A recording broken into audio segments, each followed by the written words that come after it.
What's up, everybody? Welcome into DodgerHeads, presented by DodgerBlue.com, part of the Medium Large Sports Network. My name is Jeff Spiegel, joined today by special guest, friend of the show, Andy McCullough, senior writer of The Athletic, author of The Last of His Kind, the definitive, as far as I'm concerned, biography of Clayton Kershaw, and also a former Dodgers beat writer. So, Andy, thank you for the time. How's the first couple months of this 2025 season treating you? Oh, it's been fine. Yeah, it's been fine. Just taking it all in one day at a time. Remember those torpedo bats? It's true. That was a big deal for like 48 hours. Yeah, we had Eric season. Gagne on our show to talk about him because he apparently owns a bat company that has been making torpedo bats. So. Yeah, I got to tell you, the bat companies of the world owe the Milwaukee Brewers like a huge favor because the Brewers basically just like pitching like ass for a weekend made them all millions of dollars. It's great stuff. Yeah, I think Nestor Cortez needs to start a GoFundMe, and that's where he should start. Well, they should. I mean, the company should give Nestor a cut, basically. Yeah. Like he just had like a terrible day, and everyone's like, "Oh my God, they're using flubber bats." I love it. Yeah, good times. Okay, well, let's start with the most important topic. I would argue in baseball, as far as it relates to Dodgers legends as well. Rich Hill is back in baseball. Your guy, all of our guy. He's still pitching. Can you believe this? Amazingly, yeah. I think Rich should keep pitching until his age outpaces his fastball velocity. So do you have a guess at what number that's going to be? He'll definitely get into the 50s, I think, at that rate. Yeah, I mean, look, Rich still very badly, wants to compete and feels like I think it's just hard for guys to know when it's time. You know, and I think if he showed enough that the Royals, who are like an actual team that's like trying to win, felt that he might provide some value. So we'll see how it goes. I mean, it obviously didn't go very well last year in Boston, but if he can make it, to the majors again, that'd be cool. Okay, in all seriousness, let's talk about the biggest Dodgers news of the last couple of days. Austin Barnes. What was your reaction when you saw that the Dodgers were DFAing Austin Barnes? A little surprised. I mean, just because I think he's been such a fixture, with the organization. I mean, he's like he was the longest tenured player, outside of Clayton Kershaw, obviously, like on the roster. And I think that, it's not like a secret that his offense hadn't really been, at the levels that maybe he had shown earlier in his career. So it's like, nothing shocking there.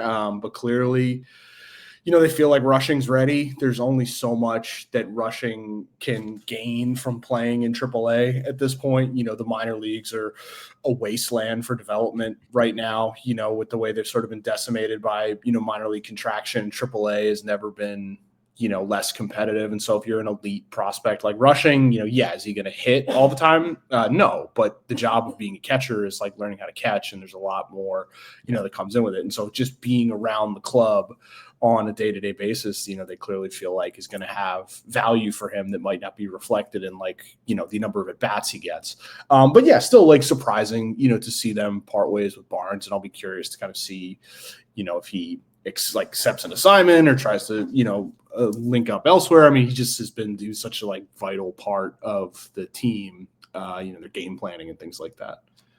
Nationally, I mean, I know one of the questions that immediately was being asked was, what is next for Austin Barnes? You referenced it. Like the Dodgers, he obviously had value to the Dodgers because of the continuity, because of how long he had been there, because of his reputation in the clubhouse.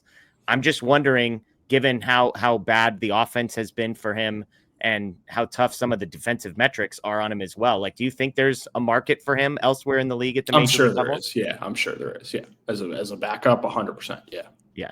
It's a reminder of like just how weak that position is across the league. I think when you look at some other teams and who their backups are, I agree with you. I think he'll probably have opportunities elsewhere if that's what he chooses to do. I think also too, defensive metrics for catchers are kind of wonky. I think different teams value things differently. And I think there's probably a lot of clubs who, if they had the opportunity to sign someone who's spent so many years in the Dodgers organization, you wouldn't hurt to have him around, pick his brain, sort of get his insight into not just, how he sees the game, but the things he's gleaned from a decade with, basically the best organization in the sport. Yeah. Yeah, if you had a young up-and-coming catcher, like what better guy to pair as the backup, somebody who could, help him with the game calling, help him with game planning, and also give the organization some value. You wrote the Kershaw book. We know how close Kershaw was with Austin Barnes, how Barnes was sort of his personal catcher. Mm-hmm. This isn't the first time Clayton Kershaw has gone through this. AJ Ellis famously. I was going back and I found your tweet about the day that AJ Ellis got traded. I don't know if anybody has talked to Clayton Kershaw. You probably have a better sense of how he thinks and how he processes stuff than most. Like, what do you think Clayton Kershaw's reaction to this would have been? I don't know. I mean, I haven't talked to Clayton about it, so I don't want to speculate too much, but, he was obviously very close with Barnes. Barnes was his closest friend, on the club. And as you said, they had a very, very strong, professional relationship in addition to their personal relationship. So I'm sure he's not thrilled. But, Kershaw's also a realist who understands, how the game works and understands that, when you have a player of Rushing's caliber and you feel like it's time for him at the big leagues, it's a sort of Darwinian existence, right? Yeah. It's, you gotta hit better, in order to maintain your spot. But yeah, I would guess that, he's not too thrilled with it, but it's I don't know, it kind of is what it is, at a certain point, right? Do you think it's purely coincidental that Kershaw is coming back this weekend and the timing of this move? I don't know. Probably. Yeah. Probably, if I had to take a guess. Yeah. I would say so. Expectations for Kershaw, coming back. Obviously he's been out for a while. I'm the guy on this show, Andy, who refuses to say anything even remotely negative about Clayton Kershaw and consistently pointing out that he seems to perform well and prevent runs every time he pitches, as long as he is remotely close to healthy. So I'm curious, from your perspective, what kind of are realistic expectations for Kershaw at this point in his career? Yeah, I think I think that, as you said prevent runs, which is the right sort of way to describe it. He is the best pitcher who's ever lived in terms of preventing runs, in terms of not allowing runs to score. He is the best at that, right? He has the lowest ERA, the highest ERA plus, all that sort of stuff. And that is a skill that he maintained in that period from, 16 to 23, when his back and other things started to go sideways. I think, at the age he is at now, though, given the amount, he's not that far removed from shoulder surgery, let alone the foot and the knee. So it's hard to really say what the expectation, I think, is going to depend start to start. I mean, there were times watching him last year where it's oh man, he's doing it again. He's, 5 innings, 2 hits, does the fastball's 88, and somehow and then there's times where he's just getting, sort of walloped. And, that's kind of the nature of when you're in the zone throwing strikes, which is what he tends to do, right? And those can get hit pretty hard if they're not located properly. And so, I think it's going to be a challenge. And I think that everyone sort of seems to understand that. I think he probably, he said something to, David Vassay, earlier this week, just idea of look, if I go out there and I stink, that's one thing, but he doesn't want to end his career because, his body, because of the injuries. And so, we'll see. He's never been bad. He's never pitched in the big leagues really and been bad when he's healthy. So betting against him, as I've often said, feels silly. At the same time, the actuarial tables are what they are. The velocity is not what it had even been a couple years ago. Yeah. So, it'll be interesting. But he's facing the Angels in a day game, pretty good sort of entryway. And I think for what the Dodgers are looking for, which is they need just innings right now, and they just need humans willing to do it. That's a pretty good human to throw innings for you at this stage. Yeah, and if they can have him on the Yamamoto track of pitching every 6 or 7 days, I'm sure at this point in his career it'll help. Yeah, they've I don't know. Are they using a full-on 6-man? It's a 6-man with 3 starters or something. They're they're up to their old hijinks.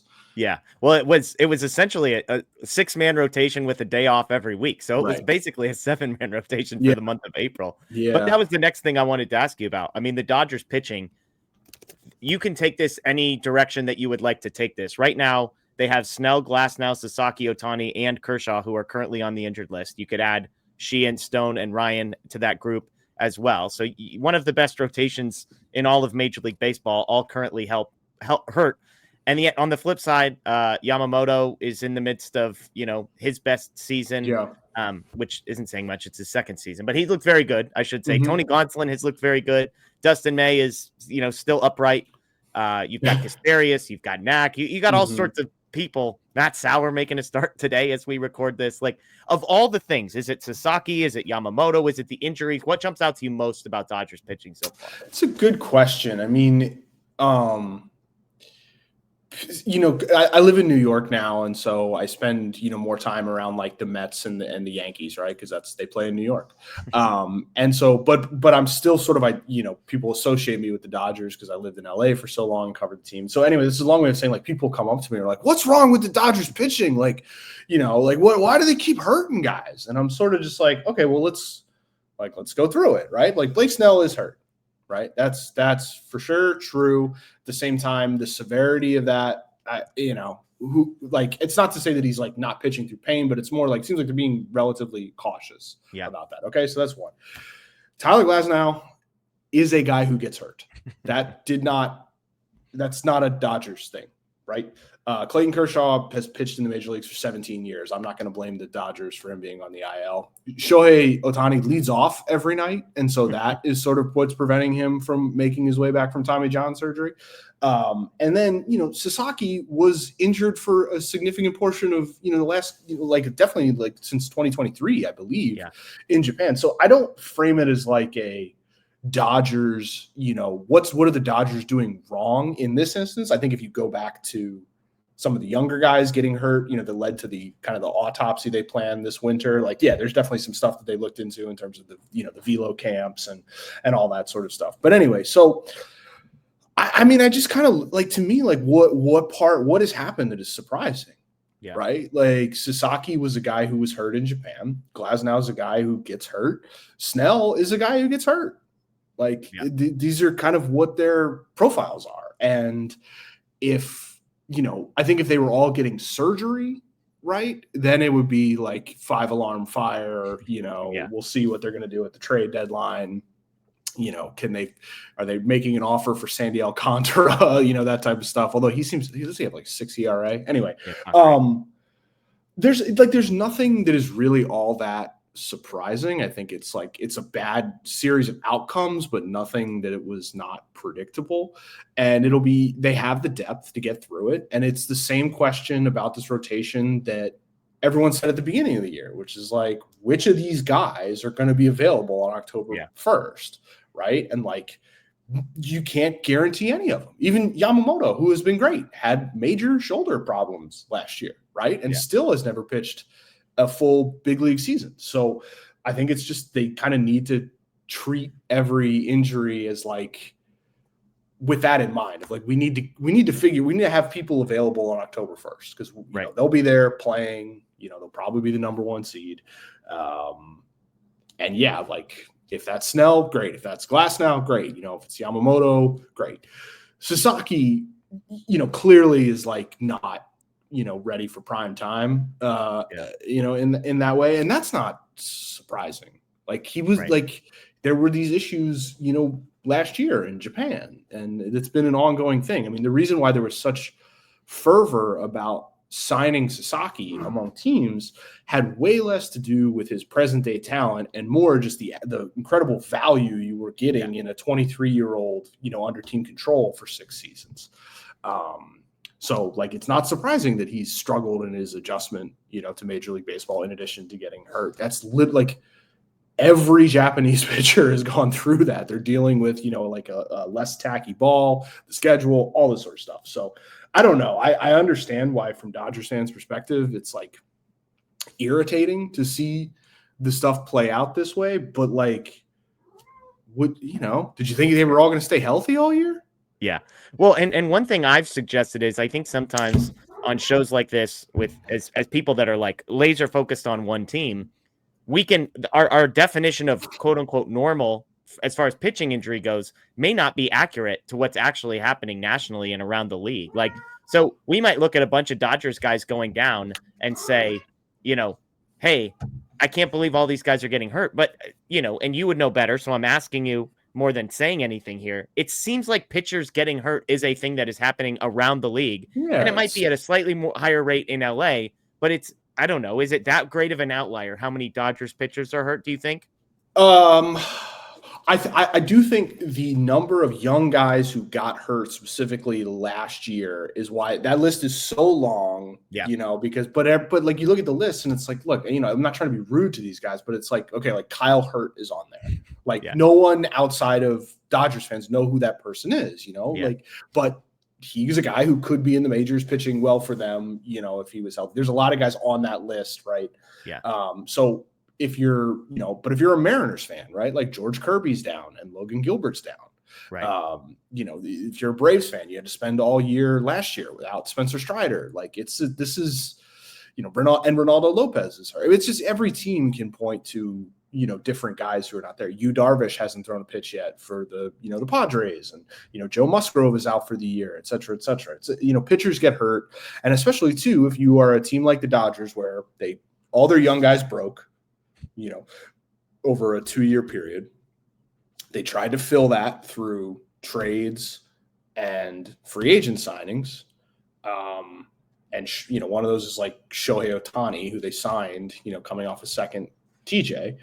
Like older pitchers get hurt more often than younger pitchers because they have wear and tear. And so like, it's just, I don't know. It's just kind of par for the course. I think it's when you're looking at this team though, when everyone was sort of like, oh my God, are they going to win 120 games? And it's like, well, probably not. Like, because like Glasnow's not going to make 30 starts.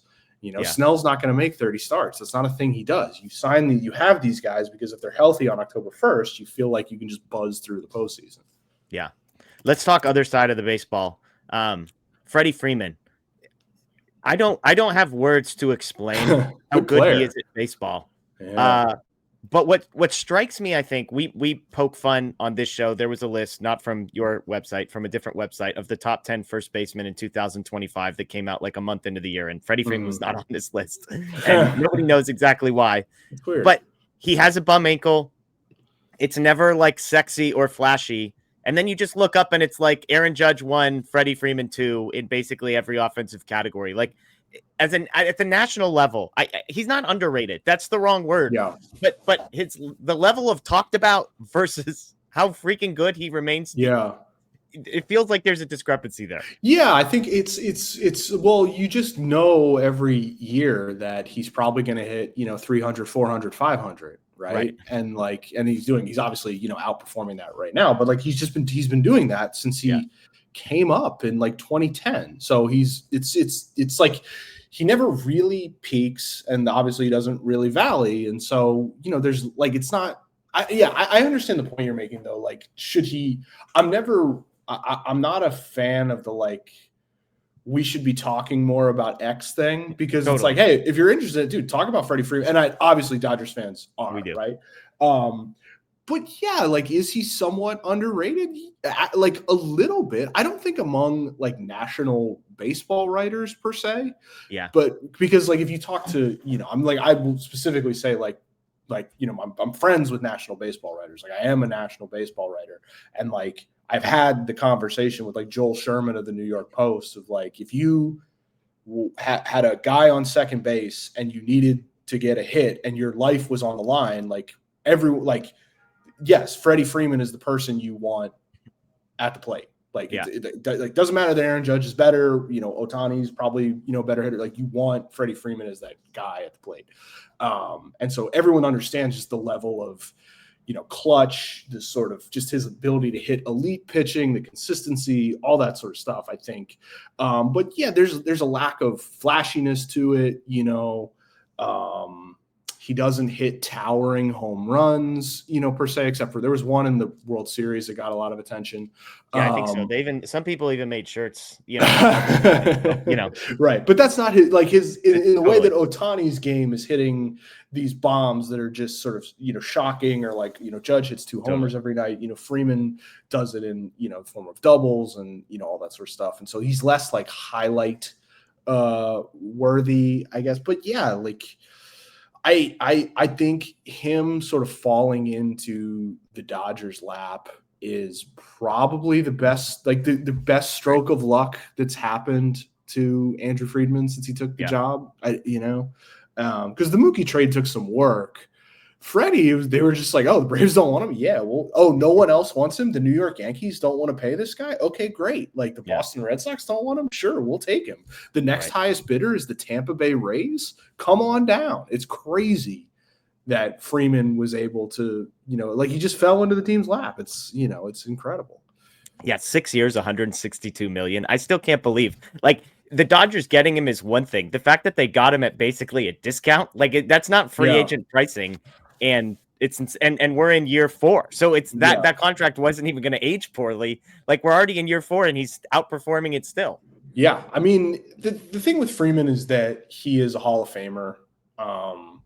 And that is it's a hard thing to look at a player when they're 31, 32 and know if that's going to be the outcome. Because some guys, do that, and some guys, kind of fade. And but I do think that even for elite players, even when they kind of have their dead cat bounce phase, maybe it's longer and more effective than others, just because the skills you're seeing with Paul Goldschmidt is having a really good season for the Yankees. You could start to the year for the Yankees, and Goldschmidt is a borderline Hall of Famer, probably a Hall of Famer. I guess what I'm saying is when those guys get to the market, it's just hard to know which direction they're going to go. Yeah. I think with Freeman though, it felt pretty clear. Dude, this guy is going to the Hall of Fame. This guy is not going to slow down doing the things that he does, and. He's had an incredible career with the Braves, and he's, found a way to come close to topping it with the Dodgers. Well, and I remember that offseason was so strange for the Dodgers because Corey Seager left that offseason and signed a 10-year contract with the Rangers. And then Freddie Freeman walks through the door and signs a 6-year deal. And Freddie Freeman, was entering his age 32 season. Corey Seager was entering age 28. Yeah. And yet I remember coming on our show and saying, I think it's pretty obvious which one of these two contracts is probably going to age the best over the next 6 to 10 years. And obviously the Rangers won the World Series, so they're not disappointed. And the Seager deal doesn't look that bad. I mean, right. I think with the thing, so what's interesting about Freeman, I've had this conversation with Dodgers people and with other folks around the game, because I firmly believe that WAR is a helpful sort of statistic, but there are things it does not capture. And I basically have just tried to, I've asked Dodgers people, when you look at the publicly available metrics on Mookie Betts and Freddie Freeman, are they missing something in terms of their dependability, the sort of consistency, being able to pencil that into your line? Is that more valuable than it is in the spreadsheet? And they're basically yes. And I'm not going to tell you how, but yes, that actually is way more valuable. And so I think because Seager's been really good for Texas, and he's done kind of what the team has asked him to do. But he also is a guy who gets hurt and he misses periods of time. And Freeman, with the ankle, sort of soldered on ankle notwithstanding, is generally a guy who's healthy and takes 5 at bats every night. And that has value. Yeah, and again, he's battling an ankle injury right now. I won't be 100% for 3 or 4 months, and he's off to, one of the best starts of his career. Okay, last question. Dodgers big picture. They have the best record in baseball as you and I sit here today. You will not be surprised as a former beat writer to know there are people that are not happy with the way that the Dodgers season has gone from within the Dodgers fan base. Of course. I bet it's Dave Roberts' fault. If I had to take a guess, that they think it's Dave Roberts' fault. Yeah, I mean, it's lots of people. Andrew Freeman didn't sign enough starting pitchers. Some of these guys, Max Muncy's not on everybody's popularity list right now. Michael Conforto isn't exactly going to get a positive mural in Los Angeles anytime soon. So there's lots of pieces. I don't know. They did one for Joe Kelly. I mean, it's not that hard to get a mural. Anyway. Conforto's still below the bar. That's all I'm saying. Okay. But I mean, has anything surprised you about this Dodgers team so far? Has anything happened, whether it's the pitching stuff, whether it's guys having better seasons or worse seasons, that would cause you to change in any way, shape, or form kind of your big picture expectations? No, the expectations haven't changed. I mean, it's World Series or bust. I think it's going to be that way for them for the foreseeable future. As I said, I think the pitching stuff is unfortunate for Dodgers fans, but relatively predictable. Andy Pages has been better than I think I would have predicted, or most people would have predicted. And so him sort of, I think if he can, maintain the consistency at the plate and like be like a 125 to 130 OPS plus guy while playing, decent outfield that's a thing that they did not have. Tommy Edman, the power hitter, Edman, he's going to hit 45 home runs this year. So. I don't see that continuing, but Edman, everyone knows Edman's a good player. I think when he's healthy, he's been tends to be good. So if he stays healthy, that there's a reason the Dodgers wanted to trade for him for like 5 years. Muncy has been obviously like, underwater for a while. I don't know if that will continue. I'll be curious to see if they start, looking at external options. Probably not, just because even if like Muncy goes through the year at like an 85 OPS plus, his ability to walk and hit bombs, in the bottom half of the order is still pretty valuable. I don't think those skills completely go away.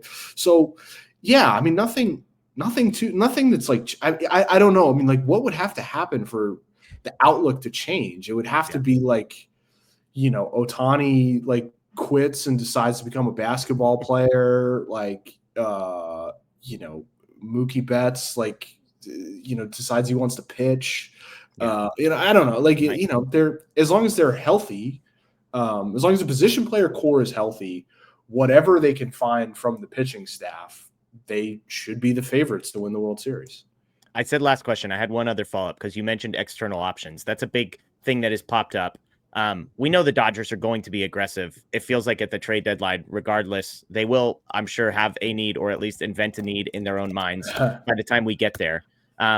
There's been randomly a lot of buzz earlier than expected when the Dodgers were having trouble in center field. Luis Robert is a name that has constantly been picking up. Have you, like, I'm not asking maybe specific to the Dodgers, but have you heard, like, is there any buzz around the Dodgers when it comes to external moves, or do you expect it to be quiet for a couple of months? I expect it to be quiet. Robert has just not played well for so long that it just doesn't make sense for them to go after him. Because I don't even know if he would be an upgrade. What's funny is like the Dodgers have framed their spending as Andrew Freeman keeps saying this when asked. He's like, I never want to make a trade at the deadline ever again. Right. And I said to him at one point in spring training, I was like, yeah, but like you will, like you'll do it. And he's like, I hope. He's like, no, like not if we, no, like, no, the goal is to not do that. I'm like, okay, but like you're going to, like, I know, so I think that some of that is like trying to put a spin on the spending that looks better than like, dude, we're making so much freaking money and like we got to spend it, but I also do think it is a genuine frustration of his trying to get deals done,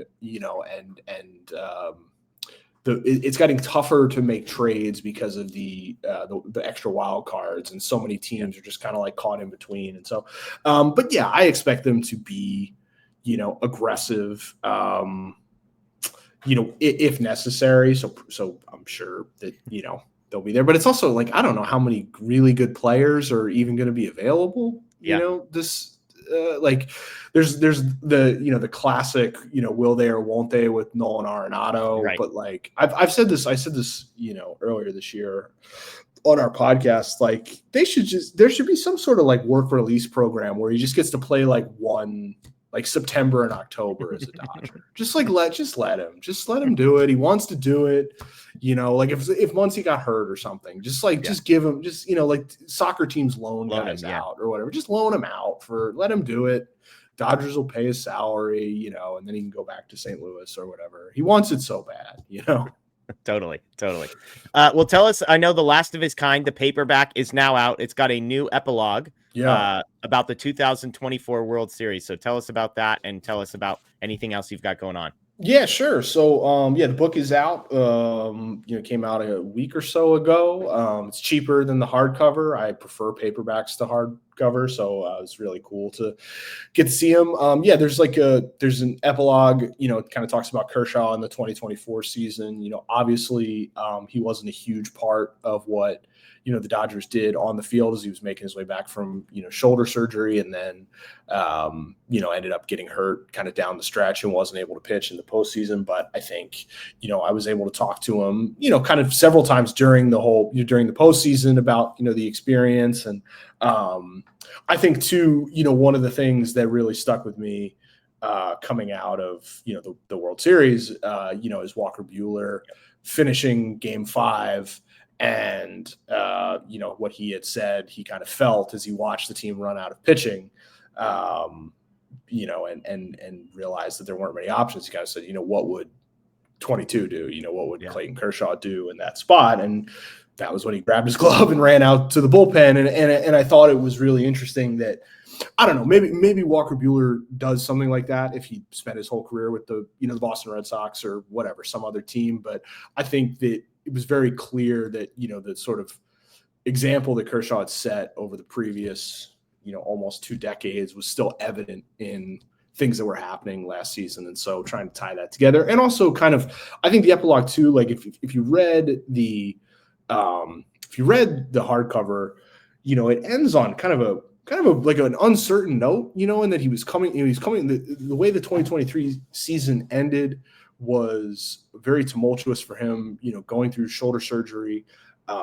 thinking really, really hard, and at times, saying like that he wanted to leave and go play for Texas, that he didn't want to be a Dodger anymore, and going through kind of a strange offseason where he really had to like dig in on what his motivations were for keeping, playing and things like that. And so I think if you read it, with the epilogue and getting to talk to him about that with a little bit of distance, but in 2024, I think it kind of puts a bow on the story and really explains things, and just kind of how, he had settled, I think, some questions that were clearly still, roiling through him, at times in 2023, if that makes sense.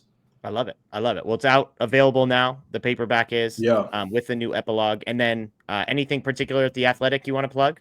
We do podcasts with Grant Brisbee and Sam Miller twice a week. It's called The Roundtable. I think it's called The Wind Up, but it's like The Roundtable on the Wind. I don't know. Just Google The Athletic Baseball podcast and it'll come up. Episodes come out Mondays and Fridays. It's fun. And then, that's about it. Love it. Well, that's Andy McCullough, again, senior writer of The Athletic. It shows up as The Wind Up, a show about baseball. That's right. That is what it is. Yeah, it's a show about baseball. Yeah. So we've got that. So Andy, thank you as always for your time. Congrats on the paperback coming out, and thanks as always for giving us a few minutes of your time. And we needed your take on Rich Hill. So thank you. Thanks for having me. Everybody, thanks for watching. Again, this is DodgerHeads presented by DodgerBlue.com. You can subscribe, ring the notification bell as well. But until next time, go Dodgers.